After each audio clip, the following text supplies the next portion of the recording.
Bonjour, j'espère que vous allez bien. Aujourd'hui c'est lundi, et lundi c'est le jour du cours de dessin et de bande dessinée. J'espère que vous avez pu suivre les épisodes précédents, sinon c'est pas grave, j'ai mis le lien dans la description de la présente vidéo. Et lors de ces épisodes précédents, on avait appris à dessiner un personnage, et même des personnages, on avait appris à les habiller, on avait appris à leur faire des expressions de visage, et donc aujourd'hui on va apprendre un truc super intéressant, on va apprendre à faire des décors. Et ben, un décor, c'est quoi? C'est pas un truc qui est fait pour décorer, c'est pas pour faire joli, contrairement à ce que son nom pourrait inciter à croire. C'est plutôt quelque chose qui sert à dire, voilà, c'est ici que se passe l'histoire. Par exemple, si ça se passe dans l'espace, eh ben on va mettre un fond noir avec des petites étoiles, des planètes, des vaisseaux spatiaux. Et au lieu de faire un long discours ou de faire parler les personnages pour qu'ils disent oh on est dans l'espace, c'est dingue, eh ben on montre directement que ça se passe dans l'espace. Et la bande dessinée, en définitive, c'est ça. On raconte avec des images. Et les images, elles parlent, elles racontent des tas de trucs, c'est super intéressant. Et donc apprendre à faire un décor, eh ben, c'est super utile et c'est assez passionnant en fait. Mais c'est aussi assez compliqué. Donc je vais vous montrer des astuces très simples pour arriver à faire ça et après vous pourrez dessiner n'importe quel décor. C'est parti mon kiki. Alors, c'est comme d'habitude, on a juste besoin d'une feuille de papier, d'un crayon à papier, d'une gomme, d'un feutre. Et donc là, tout simplement, pour avoir un décor un petit peu réaliste, on va faire une maison en perspective, on va placer une ligne d'horizon, on va mettre des points de fuite à partir desquels on va faire des lignes de fuite. Et puis, on va faire, hop, une maison en perspective, ça va être la super classe. Hop là, comme ça, voilà. Et donc, on fait une maison qui suit à peu près les lignes de fuite. Voilà, là, ça va être le toit. Hop, et là, on a une maison en perspective, c'est trop la classe. On va pouvoir mettre une porte, et puis des petites fenêtres, et puis une cheminée. Et puis voilà, et comme ça, c'est carrément en 3D, c'est trop balèze. Oh là là, non, stop, stop, stop, on arrête tout, c'est trop compliqué là. On va faire un truc beaucoup plus simple que ça, parce que là, la perspective et les points de fuite et tout, non, non, non. On verra ça plus tard, ok? Bon, on va faire un truc nettement plus simple, mais vous allez voir, ça va être très joli. Alors, on va quand même faire une maison. On va faire une maison à la campagne. Ça me paraît un décor déjà sympa. Et on va pas du tout la faire avec une super perspective de fou. Voilà, une petite maison. On met déjà deux murs, un toit. Alors, comme d'habitude, je fais des traits un petit peu dans tous les sens, mais c'est parce que je vais repasser au feutre à la fin et gommer les traits de crayon. Donc vraiment, c'est comme pour quand on dessine des personnages. On ne s'inquiète pas qu'il y ait trop de traits. L'essentiel, c'est qu'il y ait dans le tas, il y ait le bon. Hop là, voilà. Allez, une petite porte pour entrer dans la maison. Hop. Une fenêtre pour regarder le paysage. Voilà, petit appui de fenêtre, le haut de la fenêtre. Hop. Et jusque là, c'est pas dur. Et puis on va faire des petites fenêtres sur le toit, ça peut être joli. Hop là. Toc.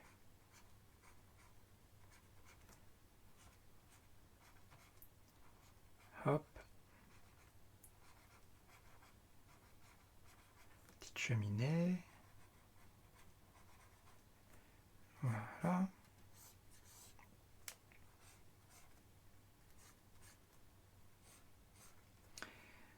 Et on va faire un petit chemin qui va à la maison. Hop là. Petit chemin qui tournicote un peu. Voilà. Et puis, on va faire, par exemple, il y a des petits arbres qui sont dans le lointain. Et puis, il y a d'autres arbres qui sont un peu plus loin. Et alors là, vous voyez, il y a un arbre, il passe derrière celui-là. Il y a un arbre ici, et puis il y a un autre derrière. Et donc, je ne l'ai pas dessiné complètement. Il s'arrête là. Pourquoi? Parce qu'il passe derrière. Je vais faire un autre là qui est tout seul. Et puis un autre, un petit arbre ici. Un autre arbre qui passe derrière. Vous voyez? Il passe derrière le feuillage de celui-là. Il passe de l'autre côté du tronc. Hop. On fait des petits buissons. Là, il y a un buisson qui commence derrière la maison. On n'en voit que le côté. Là, un petit buisson qui est dans le lointain. Là, il y a des buissons qui passent derrière les arbres. Puis là, il y a un buisson qui est plus près. Alors, on le voit, il est plus grand parce que il est plus près de nous. Et il y a un petit buisson qui est devant. Voilà. Ah, j'ai oublié de faire le tronc de l'arbre, là. Et puis d'autres petits buissons comme ça. Et alors derrière, il va y avoir des collines. Alors une colline, en général, voilà, c'est un truc un peu rond comme ça. Et là, il y a une autre colline qui passe derrière. Hop. Encore des collines. Hop là. Encore une colline qui passe là. Et puis une autre colline qui est derrière, là, par exemple. Voilà. Et alors sur les collines, il y a des petits arbres. Alors ils sont plus loin, donc on va les faire plus petits. C'est des petits arbres comme ça. Hop là. Là, il y en a un qui est un peu derrière la colline. Alors on voit que le haut. Voilà. Là, un autre, on voit que de côté un petit peu. Hop. Hop.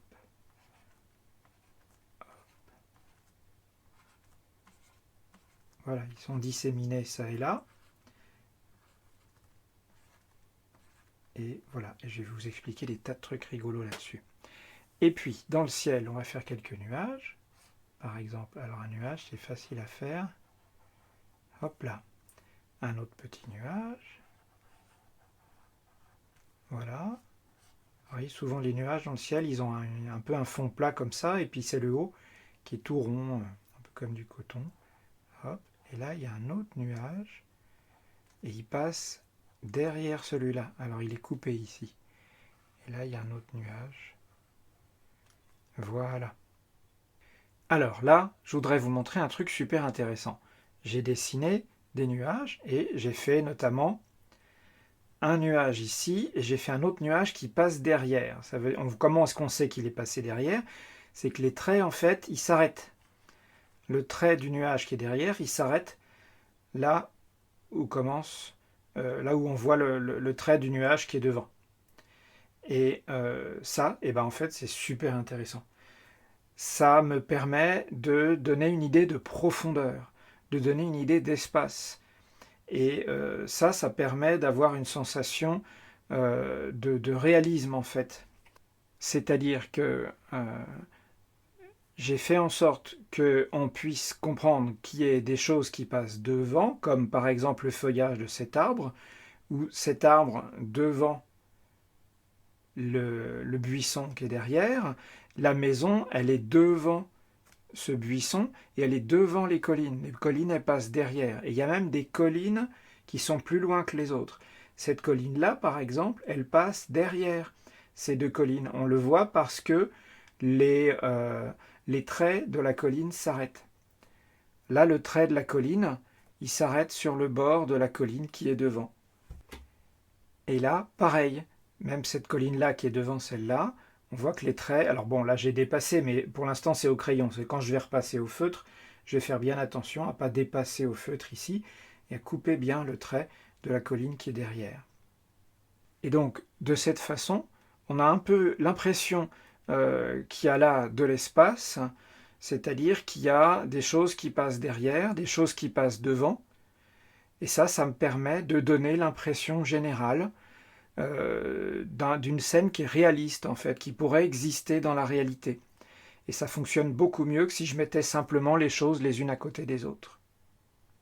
Par exemple, les nuages. Imaginons, voilà, je fais des petits nuages, et puis je les mets comme ça, un peu les uns à côté des autres.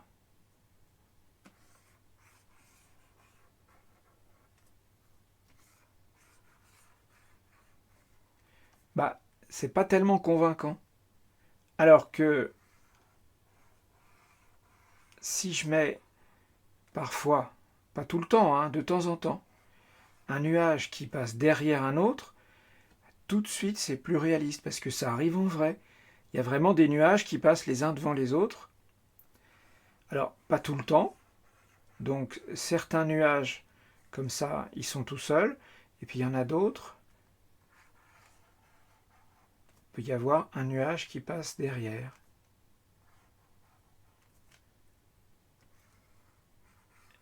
Et rien que ça suffit à donner l'impression que ça pourrait être des vrais nuages. Voilà, en fait, c'est en ça que ça consiste essentiellement, l'astuce que je vous explique aujourd'hui. C'est juste de comprendre à quel point c'est intéressant de montrer qu'il y a des trucs qui passent devant des machins. Par exemple, si vous faites un dessin où vous placez un petit bonhomme à côté d'une maison, à côté d'un arbre, et ben ça a l'air tout plat. Parce que les choses sont posées les unes à côté des autres, et donc du coup on se rend compte tout de suite que c'est tout plat parce que tout est au même niveau. Et si vous me regardez moi là par exemple, là voilà, moi ça se voit que si on me dessine par exemple, il y a le siège de ma chaise de bureau qui est derrière moi, et on voit que le contour de la chaise, si on le dessinait avec un feutre, il serait coupé à l'endroit où il passe là, et puis il redémarre de l'autre côté. Derrière encore, il y a des bibliothèques, et pareil, le trait du haut de la bibliothèque, il s'arrête là où il y a ma tête, etc. Et c'est des traits qui s'arrêtent parce qu'il y a des choses qui passent devant. Je sais pas si c'est très clair mon explication, j'espère qu'on arrive à capter. Et donc le fait qu'on puisse voir avec le dessin qu'il y a des trucs devant des machins, ça dit, regardez, c'est comme si c'était pour de vrai. On est dans un espace où il y a des choses qui passent les unes devant les autres. Et donc on a un peu plus l'impression qu'il y a un vrai monde dans l'image. Ça fait comme... moi je pense toujours à un dépliant d'agence de voyage, on voit des paysages et tout, et on se dit « Ah, j'ai envie d'aller là-bas ». Si un dessin est bien fait, ça invite à rentrer dans le décor, et ça donne envie de rentrer dans l'histoire. Et à ce moment-là, on apprécie encore mieux l'histoire parce qu'on a l'impression d'être dedans. Voilà, et un décor, ça sert vraiment à ça, quoi. Alors, un autre exemple de ça, c'est les petites collines. Alors, par exemple, voilà, on va regarder de près. Voilà, là, j'ai des petites collines qui sont en arrière-plan, elles passent derrière la maison, donc c'est pour ça que le trait de leur contour, il s'arrête là où il y a le toit. Pareil, il y a une colline qui est derrière la maison et la colline qu'on voit là, et donc son trait s'arrête sur le toit de la maison et sur le bord de l'autre colline. Et de la même manière, les petits arbres, vous voyez, c'est des petits arbres un peu comme ça, un peu allongés et puis un petit peu ronds en même temps, on en voit qui sont sur le devant de la colline, ils sont de notre côté, et il y en a d'autres qui sont un petit peu derrière, et comme ils dépassent, on voit juste le bout de l'arbre. Et c'est pareil, ils sont coupés, et donc ça nous donne une indication, ça nous dit, regardez, il y a des trucs qui sont devant, et puis il y a des trucs qui sont derrière, et donc il y a bien une colline solide entre les deux, et donc on ne voit pas à travers, puisqu'il reste que le bout de l'arbre qui dépasse. Et un autre truc très intéressant, c'est la façon dont on répartit les objets. Quand il y a plusieurs fois la même chose, là par exemple, j'ai mis deux arbres, il y en a un petit, il y en a un grand, ils sont l'un à côté de l'autre, il y en a un autre un peu plus loin, il y en a un autre ici, là c'est pareil, il y en a deux, il y en a un autre qui est plus loin, etc. Vous voyez, les distances entre les arbres, c'est pas toujours les mêmes. Il y a des arbres qui sont proches, il y a des arbres qui sont loin, et c'est un peu n'importe quoi. C'est-à-dire que c'est pas régulier. Et dans la nature, c'est comme ça. Les choses ne sont pas disposées régulièrement les unes à côté des autres. Et c'est ça qui fait que c'est naturel. C'est le fait qu'il y a des distances qui sont grandes, qui sont petites, c'est un peu n'importe quoi. Une bonne démonstration de ce principe, c'est par exemple si on veut dessiner des brins d'herbe pour dire voilà, autour de la maison, par terre, c'est de l'herbe. Alors, comme c'est de l'herbe, en général, on a tendance à mettre des tas de petits brins d'herbe parce qu'on se dit dans la réalité, il y a plein de brins d'herbe et je vais les dessiner tous les uns à côté des autres. Et donc, on va faire des brins d'herbe comme ça, réguliers, et on va en faire plein parce qu'on se dit dans la nature, il y en a plein. Et en fait, ça ne marche pas du tout. Parce qu'à la fin, ça va être tout gris, parce qu'il va y avoir des brins d'herbe partout, et on ne va plus les distinguer les uns des autres. Et si on couvre toute la pelouse autour de la maison comme ça va juste être plein de petits traits, et ça ne me dira pas vraiment il y a de l'herbe. Alors, il y a une méthode beaucoup plus efficace, et puis en plus beaucoup moins fatigante, et ça c'est super, c'est de mettre des petits brins d'herbe ici et là. Des fois, il y en a un petit peu, des fois, il y en a plus, et ils ne sont pas trop régulièrement espacés. Vous voyez, entre ce petit paquet d'herbes-là et ceux-là, il y a plus de distance. Et là, par exemple, voilà, il y a des brins d'herbe qui dépassent du bord du chemin parce qu'ils sont devant le chemin. Voilà, et vous voyez, certains sont proches, d'autres sont plus éloignés, et c'est un peu n'importe quoi, comme dans la nature.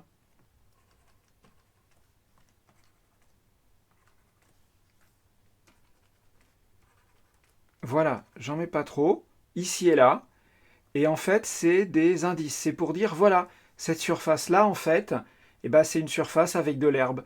Il y a juste des petits brins d'herbe ici et là, espacés de manière suffisamment irrégulière pour que ça ait l'air naturel. Exactement comme les arbres, je ne les ai pas disposés les uns à côté des autres, régulièrement espacés. Et c'est comme les petits arbres qui sont sur la colline, ils sont mis un peu ici et là. Et les nuages, c'est pareil. Il y en a qui sont proches, il y en a qui sont éloignés. Les collines aussi, c'est pareil, elles sont pas trop régulières. Et le résultat, c'est que ça a l'air naturel. Parce que c'est espacé de manière irrégulière et qu'il y en a un petit peu par-ci, par-là. Et il y a des trucs qui passent les uns devant les autres. Et bien cette astuce-là qui ne demande pas de connaître des techniques de dessin en perspective super sophistiquées, ben ça permet quand même de faire un décor qui n'est pas réaliste comme si c'était une photo, mais qui donne quand même un certain réalisme, c'est-à-dire que on rentre dedans naturellement, comme si on allait vers la petite maison et qu'on allait, on se dit tiens cet endroit a l'air charmant, je vais aller visiter. Et alors un truc sympa que je peux faire maintenant, par exemple, c'est de rajouter un personnage dans mon décor. Par exemple, voilà le petit chat que on a dessiné l'autre jour, et je l'ai mis à une taille qui fait que on comprend qu'il est à la bonne taille pour, par exemple, s'il voulait rentrer dans la maison. Là, il paraît grand par rapport au mur de la maison, mais c'est parce qu'il est près de nous. Vous savez, dans la réalité, quand plus les choses sont près de nous, plus elles sont grandes, et plus elles sont loin, comme les arbres ici, par exemple, plus elles sont petites. Là, on a derrière la maison, on a des arbres qui sont plus petits que la maison sur le dessin, alors qu'ils sont peut-être plus grands en vrai, mais c'est parce qu'ils sont loin. Et les arbres qui sont sur les collines, c'est tellement loin qu'ils ont l'air tout petits. Et les nuages, ils sont gigantesques, mais ils sont petits dans l'image, puisqu'ils sont vraiment très loin dans le ciel. Et voilà, avec ça, on a de quoi faire un décor avec un personnage, et le personnage, il a l'air d'aller bien avec ce décor, parce qu'on a mis tout ce qui permettait de comprendre que ça pouvait exister en vrai, avec les trucs qui passent devant les machins, avec les choses un peu naturelles qui sont disposées un peu au hasard, parfois proches, parfois éloignées, etc. Et après ça, il n'y a plus qu'à repasser au feutre les traits de mon décor, et puis pourquoi pas mettre de la couleur, et là ça sera encore plus réaliste. Voilà, il n'y a plus qu'à repasser au feutre. On n'a qu'à commencer par les choses qui sont devant, ça sera moins risqué. Voilà, bon, je repasse pas exactement au même endroit, mais vous voyez par exemple, de la même façon, pour les buissons, je dessine pas toutes les feuilles. Je peux en faire une ou deux par-ci par-là, et là on comprend qu'il y a des feuilles qui constituent tout le buisson. Alors les petits brins d'herbe. Voilà, je commence par les trucs qui sont devant. J'ai moins de chances de me tromper et comme ça je risque moins notamment d'oublier d'arrêter un trait. Hop.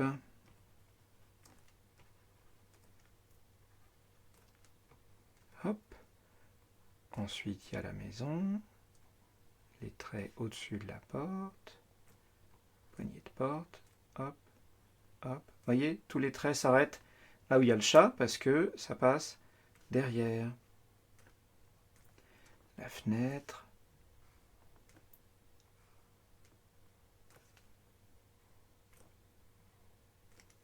Comme d'habitude, hein, vous prenez votre temps et donc si vous avez besoin de prendre plus de temps, vous arrêtez la vidéo, vous appuyez sur la barre d'espace et puis vous terminez ce que vous êtes en train de faire avant de reprendre la lecture de la vidéo. Comme ça, vous êtes tranquille, vous faites les choses à votre rythme. Moi, je vais vite parce que j'ai l'habitude, mais vous, il ne faut pas hésiter à prendre votre temps. De toute façon, le dessin, c'est super agréable. Et donc, il faut prendre son temps, et comme ça, on en profite plus longtemps, et c'est plus rigolo. Hop. Encore des petits buissons. Vous voyez, ce buisson-là, il est super loin. Et donc, il est beaucoup plus petit que ce grand buisson-là qui est tout devant. Là, il y a un buisson qui passe en partie derrière la maison. Là, il y a des arbres qui sont un peu plus près, ils sont un peu plus grands. Vous voyez, si on veut mettre des pommes dans l'arbre, par exemple, hop là, une pomme ici, une pomme là, une autre qui est plus près. Vous voyez, elles ont plus l'air d'être mises là de façon un peu n'importe comment, un peu aléatoire, un peu naturelle. Voilà. Si on les met espacées trop régulièrement, ça n'a pas l'air d'être aussi naturel d'avoir poussé en vrai. Hop là. Petit buisson. Voilà, un petit arbre.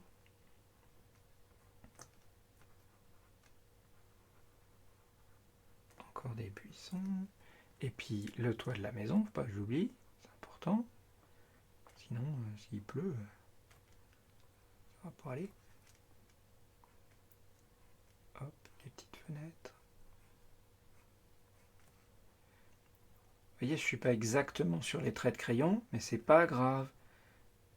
Ça donne à peu près ce que je voulais, c'est le principal.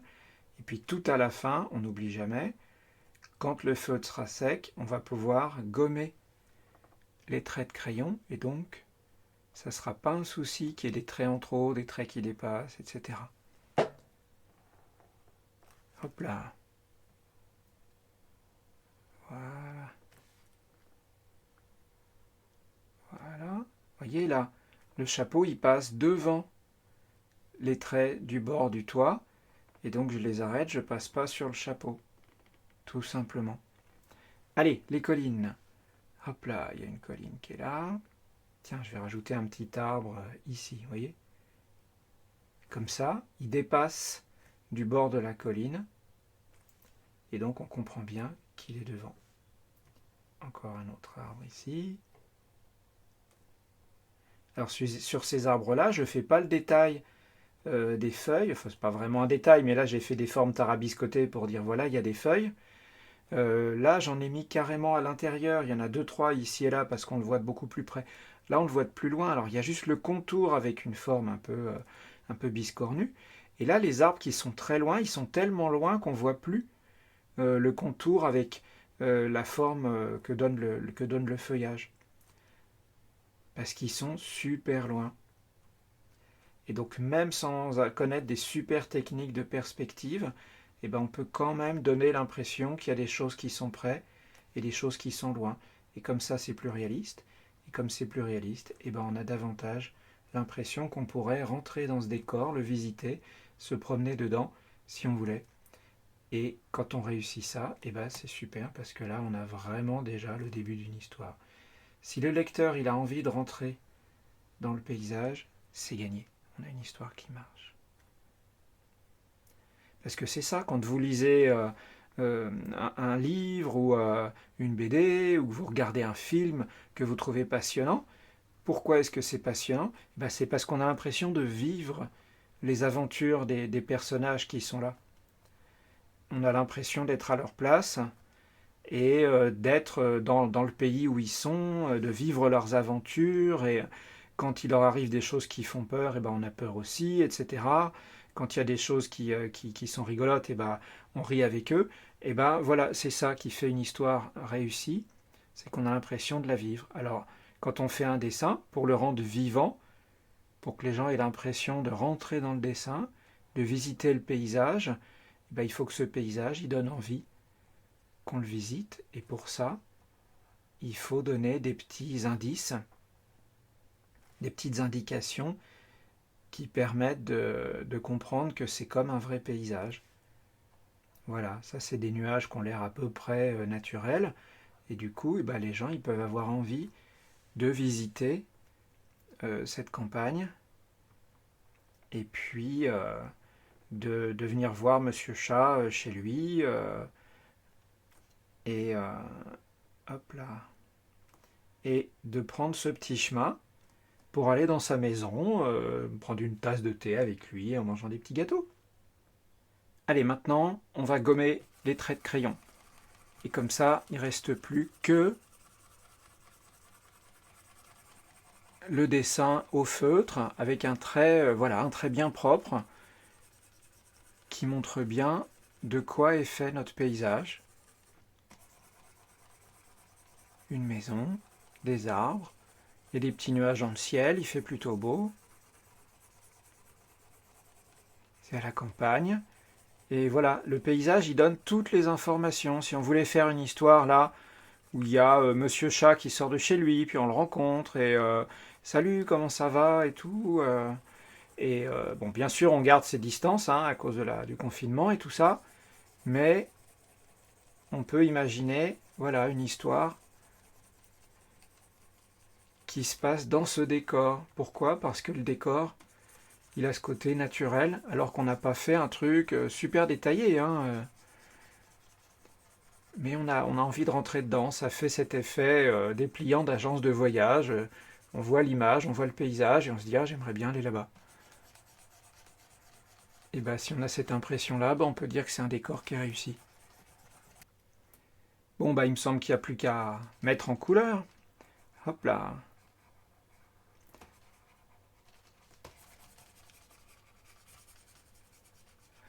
Alors, vous faites ça avec ce que vous voulez, hein, des feutres, des crayons de couleur, et puis les couleurs que vous voulez. Hein.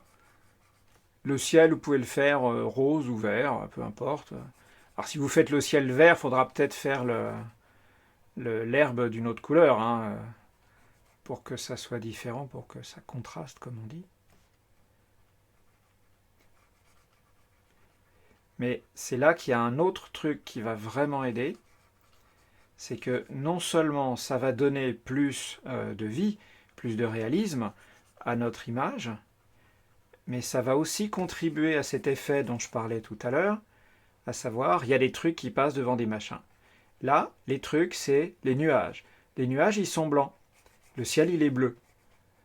Et les nuages blancs sur le fond bleu du ciel, comme on voit bien que le ciel, c'est ce qu'il y a derrière, c'est l'arrière-plan, on comprend que les nuages passent devant. Et ça aussi, avec la couleur, ça contribue à donner une impression de profondeur et donc à rendre tout le paysage réaliste. Ça commence vraiment à ressembler à un vrai paysage. Hop là.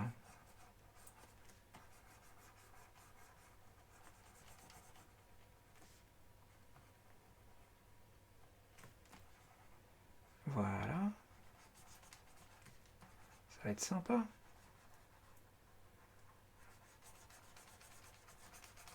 Oups. J'ai dépassé.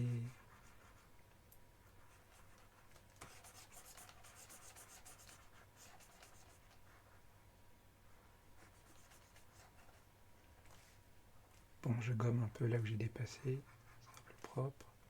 Hop. Hop, hop, hop.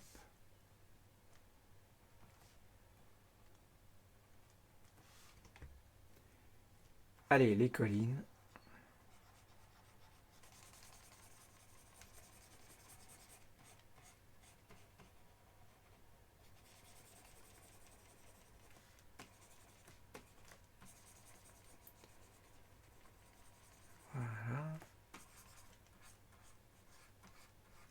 Alors je vais repasser les arbres en vert plus foncé, donc du coup, c'est pas un souci. C'est pour ça que c'est en général, vaut mieux commencer par les couleurs les plus claires. Comme ça après on est tranquille. Hop, allez les collines. Zoom. C'est pas facile de ne pas les passer. Hein.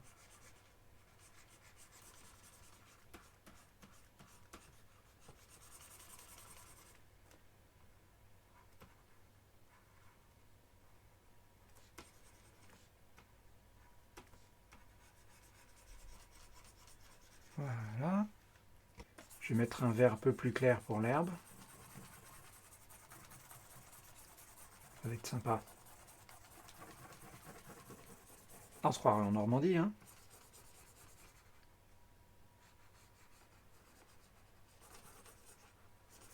Hop.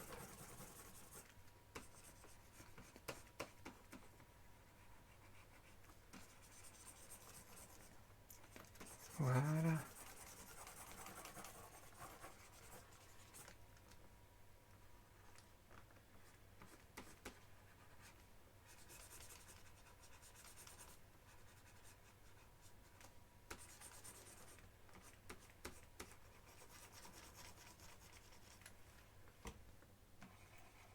Hop, du vert foncé pour les arbres, les buissons, tout ça.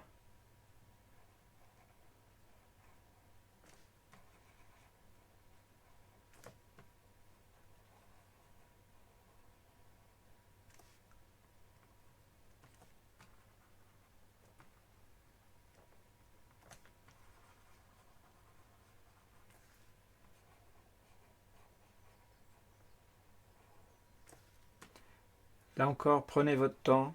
Moi, je vais vite. coup, je dépasse un peu, c'est n'importe quoi. Mais voilà, prenez votre temps pour faire ça à votre rythme et surtout avec les couleurs dont vous avez envie. Moi, je fais des couleurs un peu, bon, voilà, comme si c'était en vrai, mais en fait, les arbres, ils peuvent être bleus, les collines orange, vraiment, c'est pas... Hop là, je mettrai le PDF en lien pour que vous puissiez colorier ce dessin avec vos couleurs à vous, de toute façon.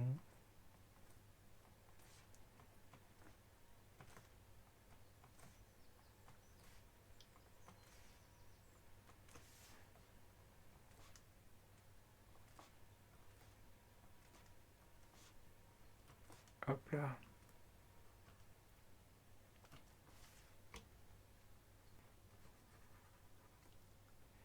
Un petit chemin de terre pour aller jusqu'à la maison.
Ah, j'avais oublié les troncs des arbres, c'est n'importe quoi.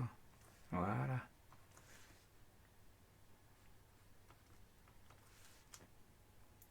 Et les petites pommes. Voilà. C'est cool, non?